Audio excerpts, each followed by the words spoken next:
So we got some pretty interesting AI news, and this is pretty positive and encouraging for us, okay? So as I said in my last update video with some other AI news, there's some things to really look forward to with this technology, and this is potentially one of those. So APM, if you guys are not familiar, APM is pretty much the largest, I think it's the largest production music library catalog out there. If it's not the biggest, it's up there. They've just partnered with Incantio, and I'm going to explain to you who Incantio is and what they're all about. This was an article that just got shared through Music Business Worldwide. You can click on the link below if you want to read it for yourself. But essentially, the Incantio product, the AI sort of search tool that they've developed, is a sort of direct-to-consumer music platform that seeks to make the music and sync licensing business available to every musician and creator. So how I read that is that they are essentially trying to create kind of like another song trader type of business where it's basically open to any independent artist, any independent composer or music creator, but powered with AI search tools and technology. Anybody that has content, whether it's video, audio, social media content, TV, movies, independent films, VR, who knows, video games, anybody that needs music might be able to use a platform like theirs to be able to find the right types of tracks and directly license it from you and I, right? So the people that are actually creating the music could directly connect with people that are creating the content. So right now that happens here and there, but by far, at least what I have done in my career is really just worked through production music libraries to go get to those clients. So this is certainly going to open up a little bit more of an opportunity for those of us that want to get more into direct licensing. So I'll be curious to see how this platform plays out. But I don't believe that that's what APM is obviously trying to replace themselves.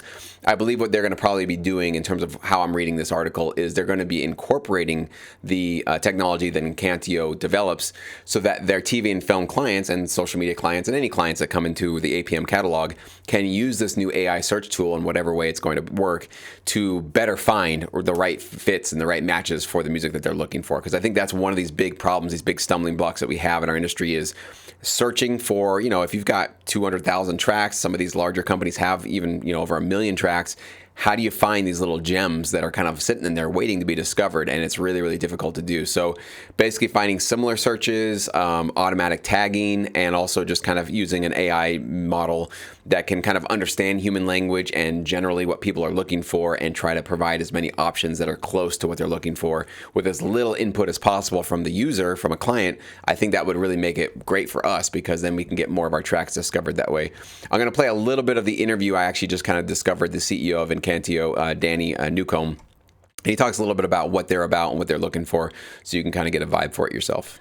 Now we're stumbling upon a new era where AI can recognize and recommend independent artists. So my company is basically creating a new system where you can go in and you can play a song that you like, and we will recommend you independent artists that match those features in that music. So no hashtags or anything, but it's based around new artists getting licenses for their music. Okay, I'm going to back up so it's crystal clear. So they sign up with Incantio or Incantio? Incantio. Incantio. So they go from step one all the way to the process. So it's a two-sided marketplace for music. So the artist can come up and for a small subscription, they can upload as much of their music as they want. And then on the other side, we have all the people that license music, the advertisers, the film people, the social media people, people who generate small business content. Anybody who licenses music can go up to our AI, say, I want a song that sounds like this, load up any URL, any SoundCloud track, and our AI will find a track from our catalog of independent artists for them.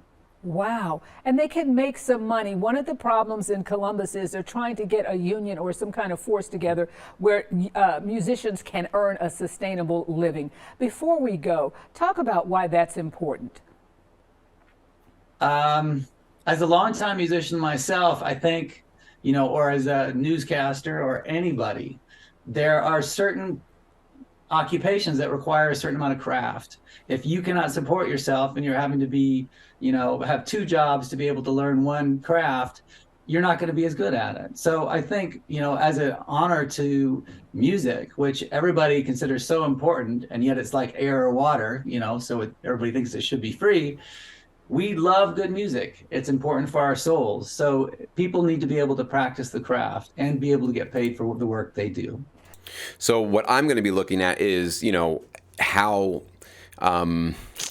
how easy, user-friendly is it for independent artists and content creators to be able to come to these agreements and license music directly through this platform? Because I think that's been a big sort of puzzle piece in our industry for how to do that, because if it's possible and it can be streamlined or maybe even automated so that we don't have to have a lot of back and forth in terms of negotiations, but things can be sort of like prices can be automatically set, or artists can sort of decide what they're willing to license and how much they're willing to let things go for certain amounts or something like that.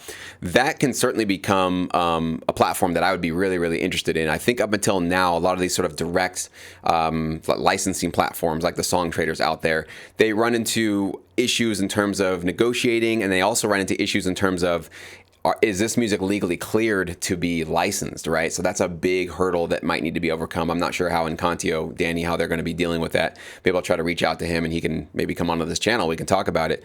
But, a big reason why, let's say, music supervisors do not accept just any unsolicited track that gets sent to them through a DM is because they don't know if there's other co-writers, or was there another vocalist that supplied some lines to this track and they're not getting properly credited, and they might come later and file a lawsuit and claim a takedown or something like that, right? So there's a lot of risky factors when you are not going with a sort of vetted process, and that's kind of what production music libraries essentially have been providing for our industry, is that legal safety, that any track that's in their catalog and they're sending it off to their clients, they can say them with certainty, we've cleared all of these, we've paid for all of these, we've licensed, we've sort of like got these all under contract, and these are all clear for you to use in any way that you see fit, or whatever way that they sort of have those arrangements with their composers, right?